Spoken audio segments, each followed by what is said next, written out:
Papa. You know Papa? Figuratively, he bites as hard as he can. Okay. And of course, when he puts his fangs into you, you certainly feel it.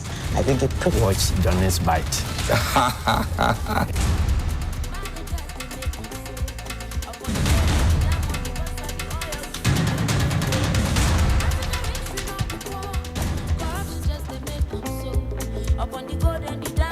You know, I've watched you. Sometimes our people disagree with you, but I mean, I understand some of your approach. I mean, sometimes we take a hard bite. It helps us as politicians. Nowadays, when I listen to you, I even panic. Why? Maybe, hey, Why do you panic? the way you, Papa. You know Papa?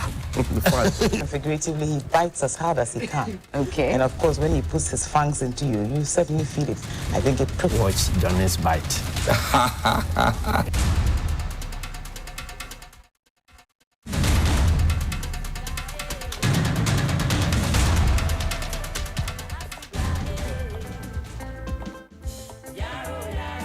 You know, I've watched you. Sometimes our people disagree with you, but I mean, I understand some of your approach. I mean, sometimes we take a hard bite. It helps us as politicians. Nowadays, when I listen to you, I even panic. Why? Maybe, hey, Why do you panic? the way you, Papa. You know Papa? Bismillahir Rahman Rahim. Alhamdulillah Rabbil Alameen. Hasbunallah wa ni'mal wakil.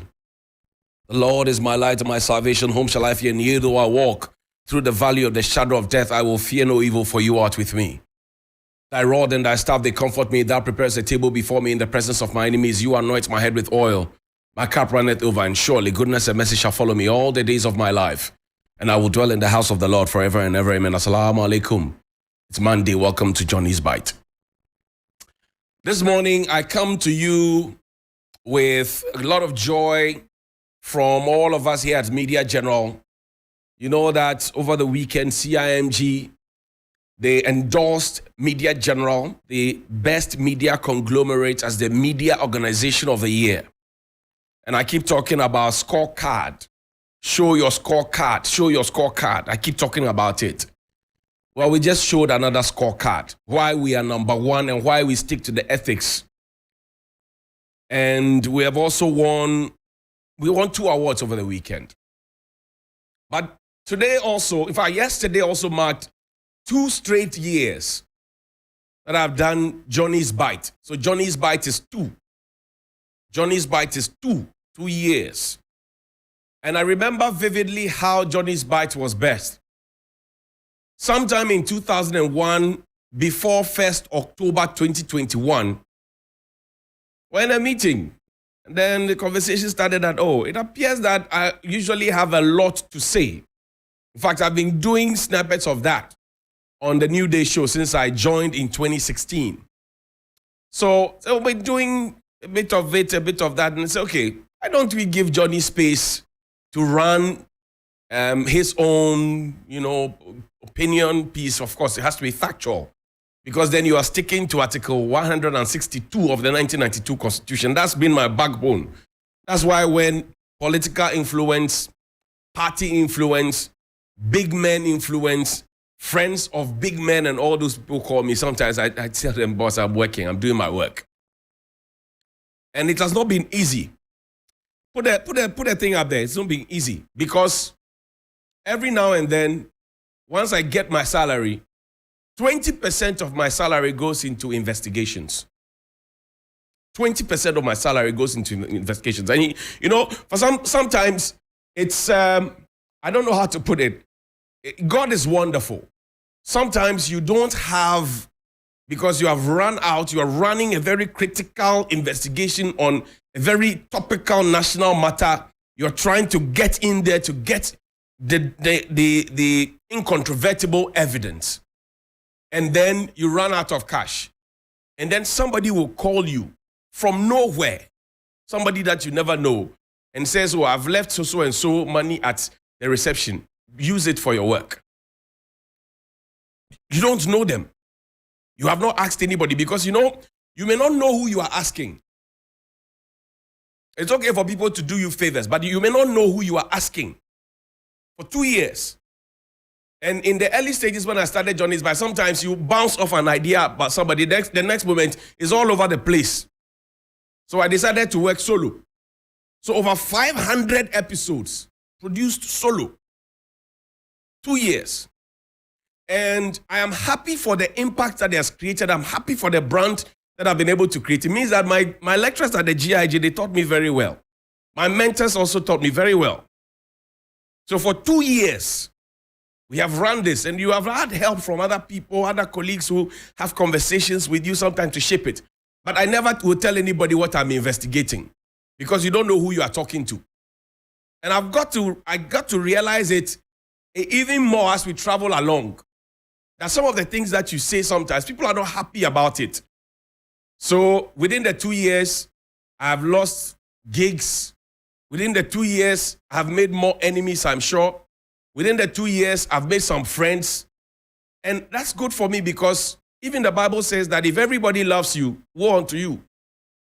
So I'm happy that you may have made enemies. But for me, if I would talk about a subject like NAPCO, that affects about 100,000 people, and then you get a call from a big man and his friends, 2 or 3 of them, who say, oh, keep quiet about it while about 100,000 people suffer, I would ditch the 3 people and go for the 100,000 people. And that's been my standard, anybody who knows me. Because if 100,000 people pray for you, it far surpasses what 3 people can do for you. So I want to say thank you to all our loyal viewers, people who schedule time, who make time outside this country to watch, who share, who like, people who, bounce off ideas and all of that. Thank you so much. And I can tell you there are big people in this country, very, very big people in this country. Which area? Security. Which area? Medicine. Which area? Agric. Which area? Engineering. There are very, very big people in this country who listen, and sometimes who will drop a note and send a message and encourage you and give you some guidance and all of that. And I'm happy to announce that within the 2 years, we have said very tough things on this platform. I have said very tough things on this platform. Within these 2 years, I have only had one suit. One suit from the boss of immigration who says we have defamed him. But we are in court, so we'll talk about the merit of the matter. And I'm happy to defend myself that I didn't defame. It was in the national interest. But 2 years, some people, they start. And since we started Johnny's Bite, you notice that a lot more people are doing Johnny's Bite look-alike on their networks. But here's where the facts and figures are. So you stay with us. I want to say thank you to Danny played a video, to Oliver, to Roland Walker, and to all the backroom staff. Worry Jane, cut this, Jane, play this. Oh, of course, we cut the video, but you bring Jane, coordinated this week. This morning, I've been with Jane. We've had 5 minutes of Chimaya Akeba. So, thank you very much for supporting us. Now, let's go to Colibu. Last week, I told you about Colibu Teaching Hospital. And I told you that the Colibu Teaching Hospital had just written that statement that they wrote to suggest that the new fees that have moved from 380 cedis for dialysis to 765.42 cedis was just a proposal. And I told you it was a blatant lie. And it was an afterthought. Because at the time when I was speaking about it and I heard them on, I was so confident because I had my incontrovertible evidence. I had it. So last week I showed you receipts that had already been deducted. And I said that it was a death warrant and it was akin to mass murder. It was akin to mass murder. Because if you go there and you're not able to pay for the dialysis, you have 2 options. Either to go and borrow if you have not already overborrowed, or you go home, forget about the dialysis, and possibly die. And the monies that were being charged had not been approved by Parliament. So it was an illegal charge. And when you charge things illegally, it is a crime in this country. So I'm looking at this matter seriously, that an action that could make people lose their lives, an action taken by a whole institution led by its CEO, where there's a conflict of interest situation where he is also acting as the head of the plastic surgery department and is also acting as CEO, conflict of interest. He's reporting to himself and all of that. I've mentioned those things. I'm waiting for the president, the Minister for Health. So far, what I've heard the Minister for Health says that the fees are illegal, so reverse them. That's all he has said. I've not heard from the president. The president has an advisor on everything health. I've not heard from them. But this is the best pair of hands that they are putting on us. In the name of we have the men. Colibu Teaching Hospital. You know, in the past, I spoke about lifts. In the past, I spoke about other things, the surgical block and all of that. I spoke about how the sixth floor was good and how, you know, even a chip of the block fell and hit somebody's head. And I spoke about all of that. And people have not paid attention. Now, the CEO of Colibu spoke to City, Marusanda, and said that only 6 people, put it up, please, only 6 people have been affected by the new charge. Only 6 people. That is what the chief executive officer said, that only 6 patients have been affected. And I said, that cannot be correct. It is, Jane, a cock and bull story. This one, that only 6 patients have been, it's a typical cock and bull story. Because in first instance, they said nobody had been charged. And I've told you about the light wave information management, light wave health information management system. They call it the LIMS. And within the confines of the LIMS, that works just like the gift miss. It is the CEO who has the final authority. So now we're trying to put it on the renal people, the renal dialysis unit people, that somebody there jumped the gun and possibly did it. Who gave that person authorization to do it? And what punitive sanctions have been taken against them, because people could have died as a basis of that. Now, let me tell you why I think it's a cockaboo story. Show me the receipts one after the other. I have about 8. He said 6. I have about 8 receipts. So I've showed you 1 receipt already last week. Put the receipts up. This is a receipt of a 70-year-old man.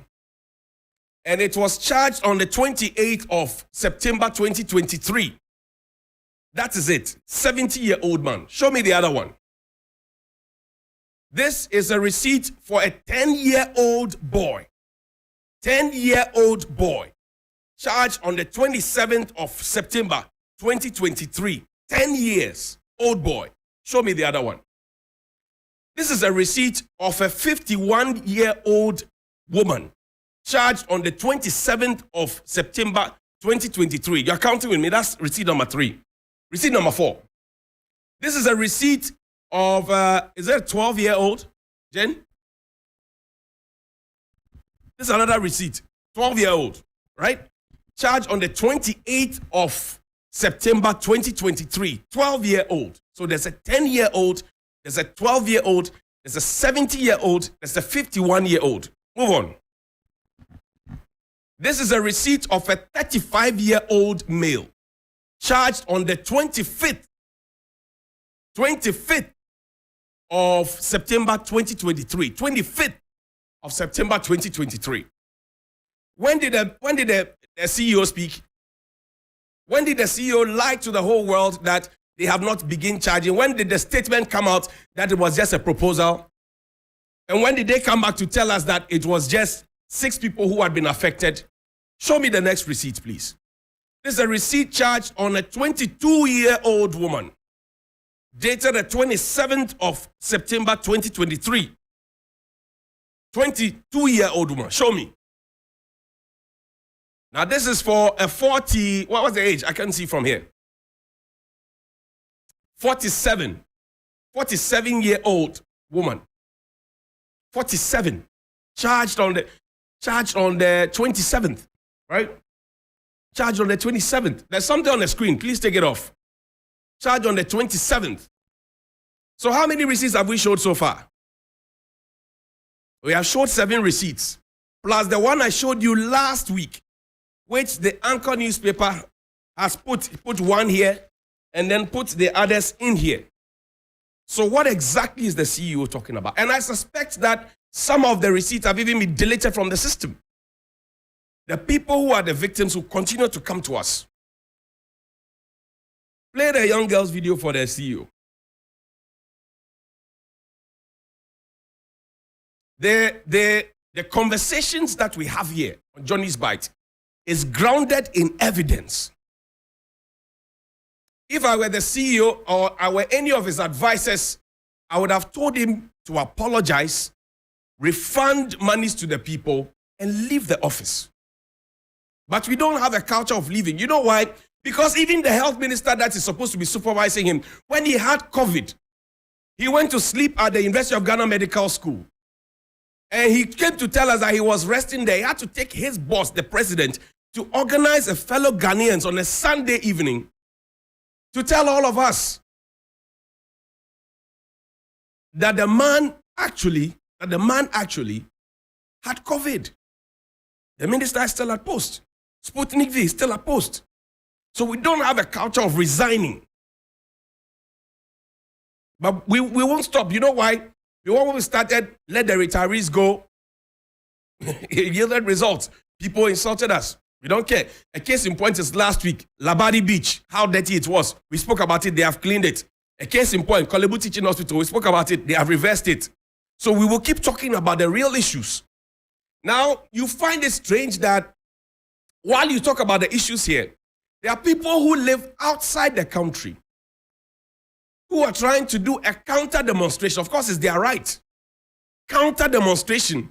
Occupy Julabi House, they are doing their own version, and they are saying that what we are putting out here, or the people are saying here, is not actually the situation, and that it's a global phenomenon, it's a global trend, and that every country is suffering and everything else. And you remember that when we started talking about inflation and the cost of food, we had people in Canada, in the United States, UK, everything. They say, oh, 2 balls of kenke is £1.50. They started talking to us about that. The simple question I always ask them is, if the country is as good as they want us to believe, why don't they leave where they are to come and join us here? Why have they run away? If the country is as good as they want us to believe it is, why have they run away? Why are they not here with us? That's the first question. The second question is that if the country is as good as they say it is, what is the minimum wage? What is our minimum wage? That a loaf of bread is 30 cedis. Your minimum wage is not up to 30 cedis. So what it means is that you can work the whole day and still not be able to afford a common single loaf of bread. Where they are, and they are screaming from outside, they have access to credit. They can buy things on credit and pay later, convenient times. Here, how would you do that? Unless you have a relationship with the person you're buying from. Their transport systems are working. Their rail systems are working. Their lights don't go off. The basic things that we face that we're talking about, and we're not asking for excess or extras. Play Papa Usu and Kume's video for me. He's a High Commissioner to the United Kingdom. Play his video for me. Play the video. 19 Inflation Testing Fund. We also have the National Builders Corps, which is to employ at least 100,000 youths this year to assist in public sector delivery in health, education, agriculture, sanitation, and revenue collection. Government has set up 3 development authorities for the Northern Savannah, Middle Belt, and Coastal Belt respectively to oversee the implementation of the $1 million per constituency per year project. And the boards of the 3 authorities were inaugurated last week. And of course, we established the Office of the Special Prosecutor and appointed a renowned anti-corruption crusader, sometimes called citizen vigilante, former Attorney General Martin Aminu, and the Deputy, Madam Cynthia Lamte. So that was Papa Usu Nkrumah, a High Commissioner to the United Kingdom in 2018. He was telling the people about the achievements of the government, and he made on this platform, the video is quite long, I can't play, we don't have too much time. He made a statement that the government is committed to fulfilling its promises to the people. Fast forward, Occupy Julobi House happened in Accra. Then some people went towards the High Commission to go and protest. They wanted to speak to him. He didn't stop to speak to them. Same man who says, we are committed to keeping our promise to you, speaking in the United Kingdom, refused to speak to the United. Play the video of him walking away, our High Commissioner in the UK walking away. Oliver didn't send that video. The High Commissioner was walking away from the people. He was walking away. Unfortunately, we can't show it because it was not put in the system, but he was walking away from the people. He didn't listen to them. And that has been the approach. You remember when the school feeding caterers, some of who are party members, party women organizers, they went to the Ashanti regional minister. You saw how he treated them. You remember the buffer stock when they went there, Brian Echampo, he tried to discredit even the appointed PRO of the buffer stock. And that there are too many examples of trying to discredit you. Me, what haven't they tried? That I've gone to take $40,000, that I'm this, that I'm that, that I smoke, that I all manner of things. That I've gone to give birth somewhere, I don't take care of the children, Charlie, plenty. Just because you're speaking about critical national issues. But you know, where we come from, no form of intimidation will win. Listen to Kennedy Japan. He is looting this country as if there's no tomorrow. Why? What do you mean? The youth of this country are not working. Now intimidating and control. I will put my life on the line and defend. The MPP is looting this country as if there's no tomorrow. Why? What do you mean? The youth of this country are not working. Now intimidating and control. I will put my life on the line and defend. The MPP is looting this country as if there's no tomorrow. Why? What do you mean? The youth of this country are not working. Now intimidating and control. I will put my life on the line and defend. He will put his life on the line. Says the MPP is looting. We have put our lives on the line for more than 2 years. We are happy that he is now waking up to the smell of the coffee to put his life on the line. We are happy that he is now waking up to the smell of the coffee to put his life on the line. We are happy. Good morning. I mean, I understand some of your approach. I mean, sometimes we take a hard bite. It helps us as politicians. Nowadays, when I listen to you, I even panic. Why? Maybe, hey, Why do you panic? the way you, Papa, you know Papa. Figuratively, he bites as hard as he can. Okay. And of course, when he puts his fang